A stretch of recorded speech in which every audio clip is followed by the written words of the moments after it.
مفتی طارق مسعود صاحب کی خدمت میں پہلا سوال سدرا خان صاحبہ راولپنڈی سے پوچھتی ہیں. سوال یہ ہے کہ آج کل لڑکیاں اکیلے بیرون ملک تعلیم کے لیے چلی جاتی ہیں، شرعاً اس بارے میں کیا حکم ہے؟ جبکہ اسلام میں خواتین کی تعلیم کی ظاہر بہت اہمیت بھی ہے، کیونکہ وہ آگے جا کر پوری ایک نسل انہوں نے تیار کرنی ہوتی ہے. تو سب کیا فرماتے ہیں اس حوالے سے؟ بسم اللہ الرحمن الرحیم.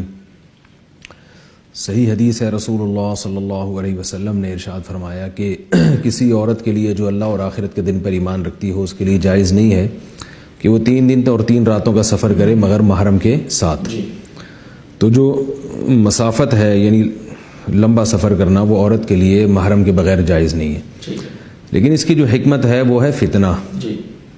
یعنی ایسے نہیں ہے کہ جیسے نماز میں تو سفر میں اگر مشقت ہو یا نہ ہو تو بھی بہرحال نماز تو آپ نے قصر ہی کرنی ہے.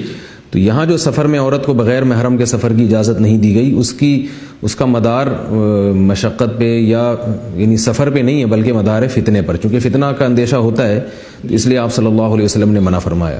تو اگر کہیں واقعی شدید ضرورت بھی ہو اور فتنے کا 100% یقین ہو کہ نہیں ہوگا تو ایسی شدید مجبوری میں تو عورت کو گنجائش بعض علماء نے دی ہے اس زمانے میں، کیونکہ جہاز کا سفر ہوتا ہے اور آگے بھی ریسیو کرنے کے لیے ایئرپورٹ پہ بھی موجود ہوتے ہیں لوگ، تو وہ بھی ضرورت کے وقت، بلا ضرورت تو وہ بھی نہیں.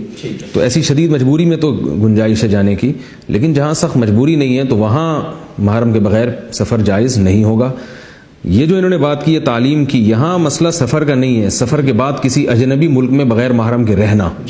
تو طویل عرصے تک کسی اجنبی ملک میں جوان عورت بغیر محرم کے کسی قیمت پہ نہیں رہ سکتی، کیونکہ سفر میں اتنا فتنہ نہیں ہوتا جتنا وہاں جا کے اسٹے کرنے میں اور ایک اجنبی جگہ پہ جا کے عورت کو وہاں فتنے کا اندیشہ ہے، جو کہ بہت ساری ایسے واقعات بھی ہیں.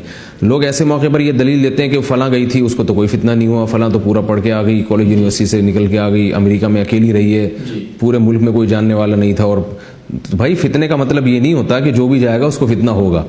خطرے کی بیس پر قانون بنتے ہیں اور پابندیاں لگتی ہیں. ریڈ سگنل جب بھی آپ توڑیں گے تو ٹکر نہیں لگے گی کسی کو اور نہ ٹریفک جیم ہوگا، لیکن امکان ہوتا ہے تو اس امکان کی وجہ سے گورنمنٹ لا بناتی ہے کہ جہاں ریڈ سگنل ہوگا آپ کو گاڑی روکنی پڑے گی، چاہے دونوں طرف سڑکوں پہ کوئی بھی نہ ہو.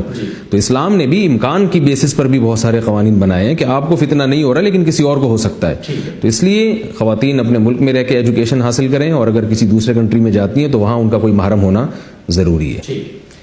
بہت بہت شکریہ صاحب، یہ جواب آپ نے دے دیا. ظاہر شرعی جو آپ کی تحقیق ہے، جو بھی چیزیں ہیں اس کے روشنی میں آپ نے دیا ہے. لیکن مجھے ایک چیز آپ سے کلیئر کرنی ہے کہ ہم علماء یا جب ہم یہ بات کرتے ہیں مفتیان کرام یا جو بھی شرعی اسکالرز ہیں ہمارے شرعی حوالے سے جو لوگوں کی رہنمائی کرتے ہیں، ہم بہت لیٹ ہو جاتے ہیں بہت سارے ایشوز میں نا، بہت سارے مسائل زمانے کی ضرورت ہوتی ہے. آج ہم ان پہ اسٹک بیٹھے ہیں، کل کو جا کر ہم اس پہ پھر کوئی حاشیہ نکالتے ہیں. یہ ہمارا ظاہر ہے پہلے تاریخ بھی یہی رہی ہے اور شاید آگے بھی.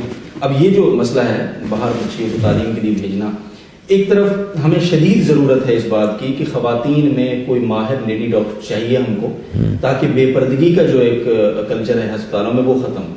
جب آپ ماہر ڈاکٹر تیار کروانے کے لیے ان کو ایکسیس ہی نہیں دیں گے، کیونکہ آپ کے ملک کے اندر وسائل محدود ہیں، یا آپ بھی جانتے ہیں ہم بھی جانتے ہیں، تو وہ لوگ کیسے تیار کر پائے گا معاشرہ ایسی بچیوں کو کہ جو خود ہماری خواتین کا علاج کر پائیں اچھے طریقے سے، جو ریکوائرمنٹ ہے ہماری. تو یہ دیکھیں جیسے ماہر ڈاکٹر کی ضرورت ہے نا، ایسے ہی حیادار خواتین کی بھی معاشرے کو بہت ضرورت ہے، اس سے زیادہ ضرورت ہے. ٹھیک ہے نا، حیادار خواتین کی بھی بہت زیادہ معاشرے کو ضرورت ہے. بالکل ایک خاتون کو اس ماحول میں جہاں سب یورپین رہتے ہوں، انگریز رہتے ہوں، اس ماحول میں آپ اس کو بھیج دیں جوان لڑکی کو. میں نہیں کہہ رہا ساری خراب ہوتی ہیں، بار بار میں کہہ رہا ہوں بہت سی خواتین وہاں جا کے خیال کرتی ہیں اور بلکہ وہاں جا کے سیدھی ہو جاتی ہیں. لیکن عمومی جو قانون بنتا ہے وہ تو عمومی ماحول کو دیکھ کے بنتا ہے.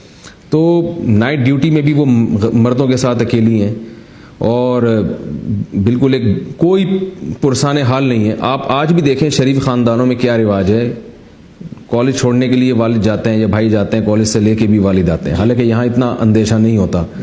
تو آپ ایک ایسی کنٹری میں جہاں کوئی جاننے والا نہیں ہے، میں تو اسی کنڈیشن کی بات کر رہا ہوں نا، اگر وہاں کو اس کا محرم ہے تو پھر تو ہم اس کے جواز کے قائل ہیں. میں ایسی کنڈیشن کی بات کر رہا ہوں کہ کوئی بھی اس کی نگرانی کرنے والا نہیں ہے، کوئی بھی اس کا محرم وہاں پر نہیں ہے. تو ظاہر ہے ایسی صورت میں تو حیا پہلے ہے، ورنہ اگر صرف ترقی ہی سب کچھ ہے تو پھر گورے ہی بن جاؤ نا. تو گورے تو چاند پہ پہنچ گیا ہے آپ. ٹھیک ہے، بہت شکریہ سر. میرا مقصد ترقی کی بات نہیں تھی جی، ضرورت ہے، ضرورت جس کا ہم بار بار یہاں اظہار. میں نے کہا ضرورت اگر اس کی ہے تو اس کی بھی ضرورت ہے نا. ٹھیک ہے، بہت شکریہ آپ کا.